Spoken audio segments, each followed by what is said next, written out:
Assalamualaikum warahmatullahi wabarakatuh. Waalaikumsalam Iya, warahmatullahi ketemu wabarakatuh. lagi dengan kami dari KUA Kecamatan Sungai Selan. Alhamdulillah pada kesempatan kali ini kita ya Pak ya masih diberi oleh Allah kesehatan jasmani baik rohani, dan kesempatan kali ini kita sama-sama podcast ya yang mana alhamdulillah pada hari ini kita sudah berada di tanggal 4 Zulhijjah Ya, ya, yang mana tanggal 4 di bulan Zulhijjah ini ada peristiwa yang namanya kurban ya Pak ya. Kurban ya, di sini kita di tengah-tengah kita sudah ada narasumber kita Ustadz Marianto S. Sosi ya. Apa kabar Pak?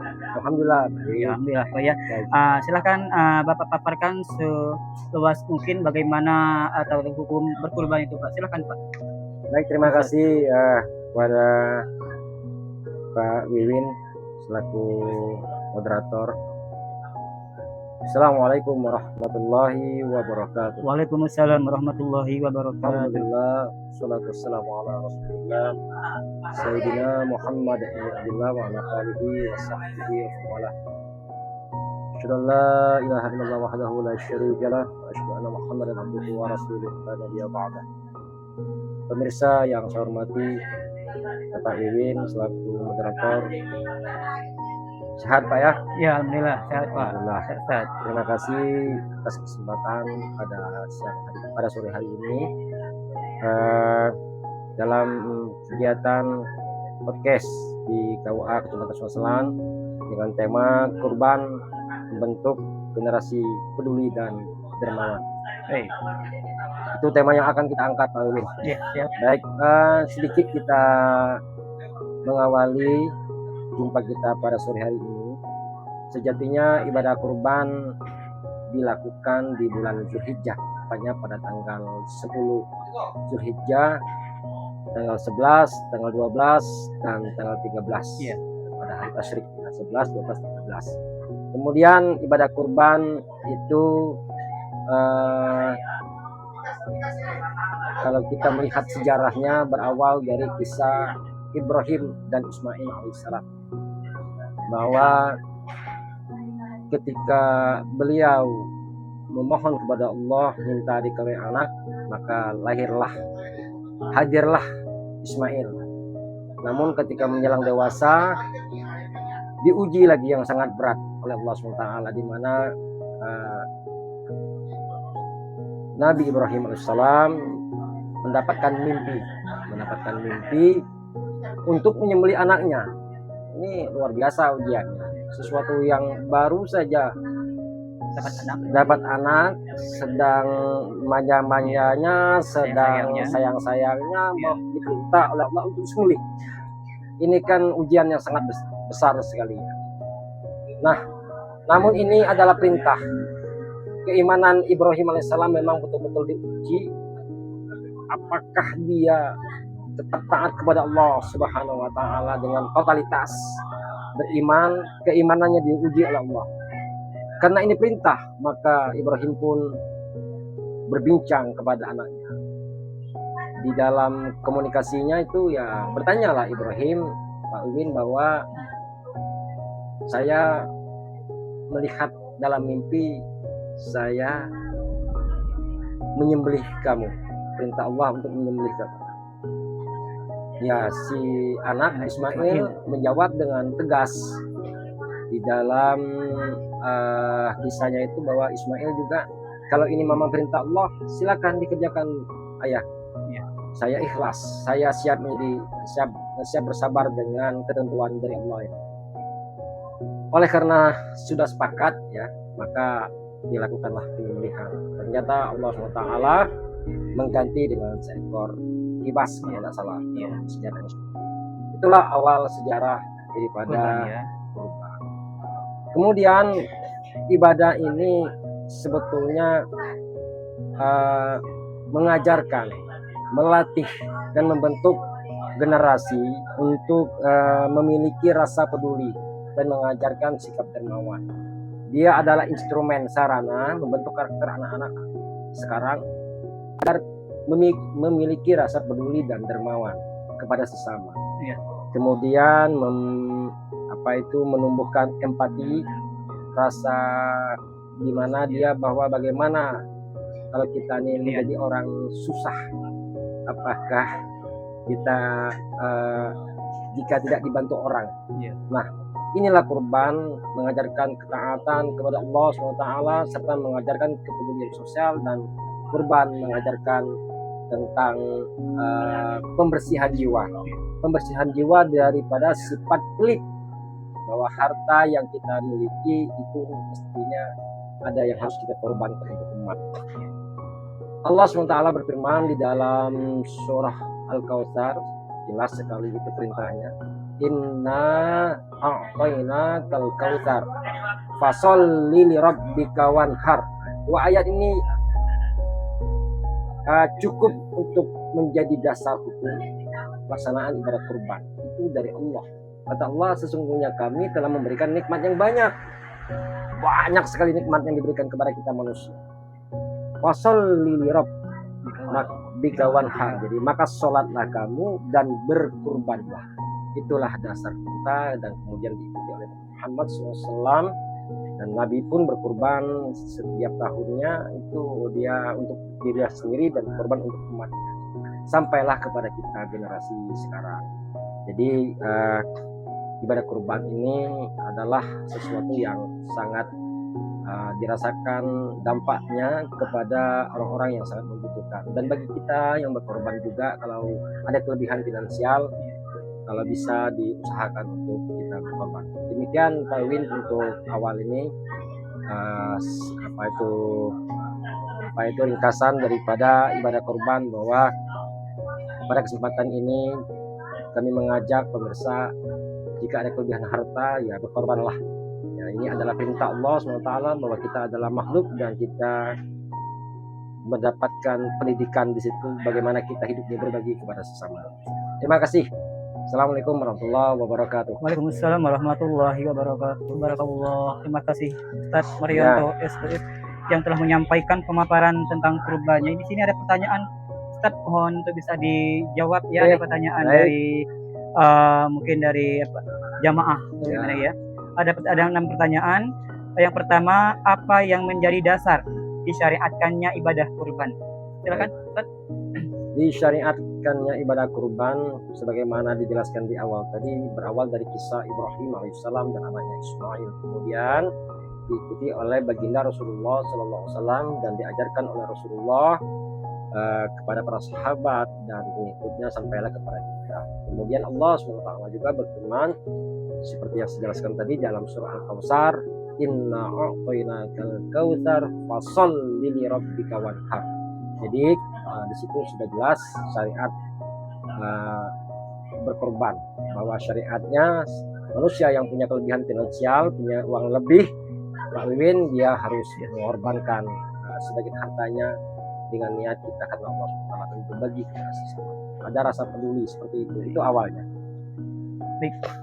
Lanjut ya saya. Lanjut. Ada pertanyaan lagi yang kedua ini, bagaimana hukumnya jika ada orang yang mampu untuk berkurban tapi tidak mau melaksanakan kurban? Ini gimana pendapat Bapak? Ya ini kalau kita melihat ketika orang punya kelebihan rezeki dia tidak berkorban, dia merasa dia memiliki sifat yang pelit, berjiwa kerdil. Kenapa saya katakan seperti itu? Karena Allah Subhanahu wa taala menyuruh kita untuk berbagi, menyuruh kita untuk peduli, sementara dia tidak peduli. Karena sejatinya dengan kita berbagi, bahwa itulah amal yang bakal kita miliki di kemudian hari. Nah itu Rasulullah saja itu sampai menyebutkan dalam hadisnya yang artinya barang siapa yang punya kelebihan harta kemudian dia tidak berkorban, maka jangan dekati musola kami, tempat kami beribadah. Nah seperti itu Rasulullah saja sangat cuma halus bahasanya, mengancam seperti itu. Maka mengancam secara halus Pak Wiwin. Jadi menurut saya secara pribadi, lah harta banyak, buat apa kalau tidak disedekahkan? Kita juga makannya juga udah habis. Nah, tidak harus khawatir bahwa dengan berkorban apakah berkurang, tidak. Di situ bahwa dengan kita empati, dengan kita peduli, mudah-mudahan Allah SWT memudahkan langkah kita di kemudian Amin. Itu Pak. Baik, ada pertanyaan lagi ini Ustaz. Yang ketiga ya, bagaimana ibadah kurban meneladani kisah Nabi Ibrahim? Ya, bahwa Jelasannya ya. bagaimana sih sebetulnya ibadah kurban ini meneladani kisah Nabi Ibrahim alaihissalam. Sejatinya Ibrahim itu mengajarkan totalitas atas perintah Allah SWT, meskipun dia sangat menyayangi anaknya. Andaikan kita punya harta yang banyak, kita sayang sekali, tapi kalau perintah untuk bersedekah, perintah untuk berkorban, perintah untuk berbagi, maka kita mestinya menyadari bahwa hal itu adalah sesuatu yang punya energi positif, energi yang bagus untuk kita terapkan dalam kehidupan.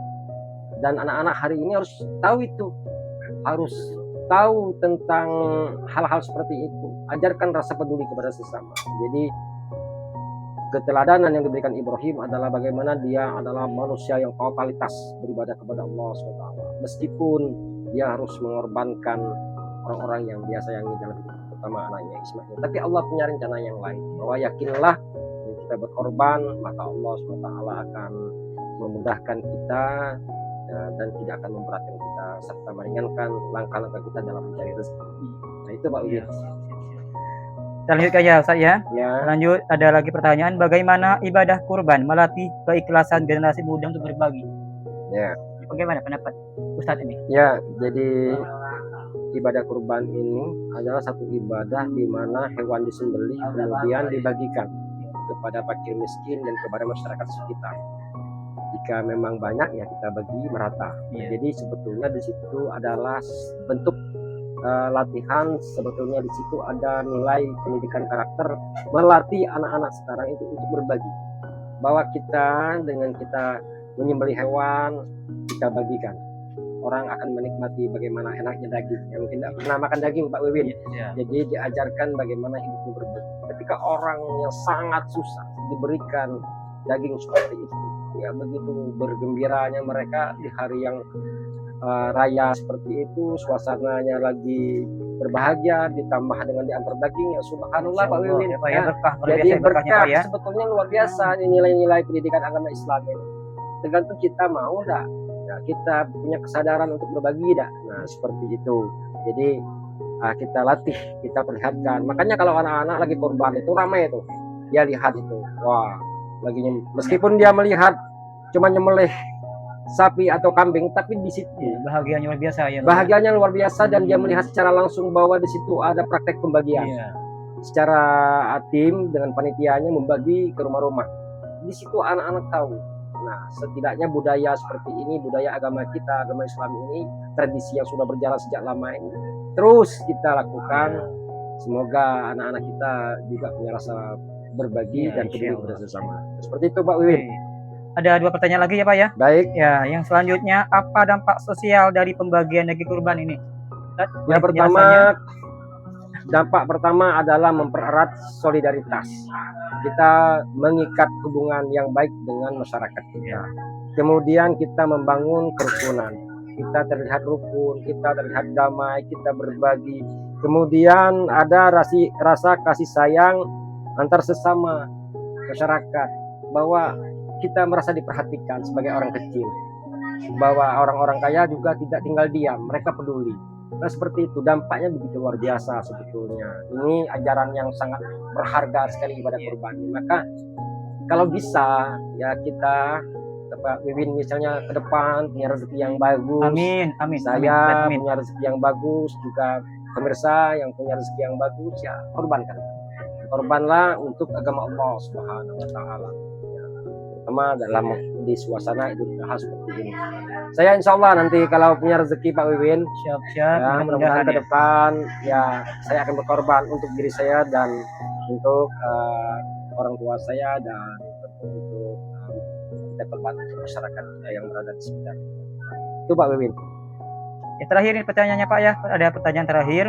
Apakah ibadah kurban membentuk generasi yang peduli dan dermawan, dan bagaimanakah caranya bisa membentuk pribadi peduli dan dermawan tadi? Ya, sudah pasti itu bisa. Jawabannya iya. Lalu bagaimana caranya? Pertama, bahwa kita berikan contoh yang nyata, konkret ada buktinya. Apa buktinya? Ya, yang sudah dilakukan oleh orang-orang Ya. guru-guru kita itu kan sudah jelas, sudah dibuktikan setiap tahun kita berkorban di televisi disiarkan, Pak Presiden berkorban, Pak Gubernur berkorban, Pak Bupati berkorban, Pak, dan kemudian orang-orang yang punya finansial yang bagus juga berkorban, itu sudah dibuktikan oleh keteladanan yang nyata. Luar biasa ya Pak ya. Ya, kemudian yang kedua, biasakan berbagi dari hal yang kecil. Ajarkan generasi-generasi hari ini untuk bersedekah dari hal-hal yang paling kecil saja. Misalnya di saat ada Jumatan, orang datang ke rumah, kalau bisa suruh dia yang ngasih. Iya.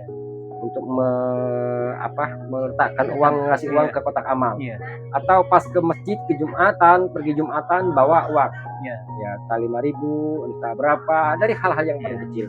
Mungkin disitulah dapat keriduannya tadi ya Pak ya. Keridhaan Allah. Kemudian cara yang berikutnya, bangun empati. Beda dengan simpati. Simpati ini cuma wah kasihan ya, kasihan si A ya. Tanpa ada tindak lanjutnya Ya, ya. tanpa ada tindak lanjut. Tapi kalau dia membangun empati, coba andaikan kamu jadi orang susah seperti itu, gimana nak? Sedih nggak? Sedih nggak orang nggak ada yang memperhatikan? Sedih sekali. Nah, kita masuk ke bagian dunia mereka. Bagian dari itu ya. Nah, bagaimana perasaan kita? Kekurangan uang, kekurangan makanan, tahu-tahu hadir orang memberikan apa itu uang atau orang memberikan rezeki, bahagia enggak? Bahagia sekali ya. Nah, inilah kita bangun empati, rasa di mana kita tidak hanya sekedar melihat, tapi kita juga ikut merasakan bagaimana kalau kita di posisi mereka. Yang terakhir, bahwa jelaskan dampak kebaikan-kebaikan. Itu kita harus menjelaskan. Ini seperti ini ya. Kalau kita memberi seperti ini, nanti inilah jadi amal kita kelak. Kita bawa meninggalkan dunia ini. Kalau kita seperti ini, orang berbahagia. Kalau kita misalnya bersedekah kepada orang-orang yatim, orang-orang lemah, kaum doa apa, mereka akan bermanfaat kita. Nah, seperti itu Pak Udin. Jadi beberapa cara itu saya pikir insya Allah tepat untuk membentuk bahwa kurban itu dapat membentuk karakter peduli dan dermawan. Itu yang bisa saya jawab Pak Udin dan bisa saya sampaikan. Ya, semoga bermanfaat ya Pak Udin ya. Amin ya Allah. Ya, syukron kasiran Ustadz Marianto SS ya untuk ilmunya dan tanya jawab yang sudah disampaikan tadi ya. Mudah-mudahan berkah buat kita semuanya ya Pak ya. Amin. Dan apa yang disampaikan oleh Ustadz Marianto tadi bisa bermanfaat kepada siapapun yang mendengarnya dan dimanapun ya. Saya selaku pembawa acara dan host pada kali ini mohon maaf apabila ada kesalahan dan kefaan. Wallahu muwaffiq ila aqwamit thoriq. Wassalamualaikum warahmatullahi wabarakatuh. Waalaikumsalam warahmatullahi wabarakatuh. Insyaallah.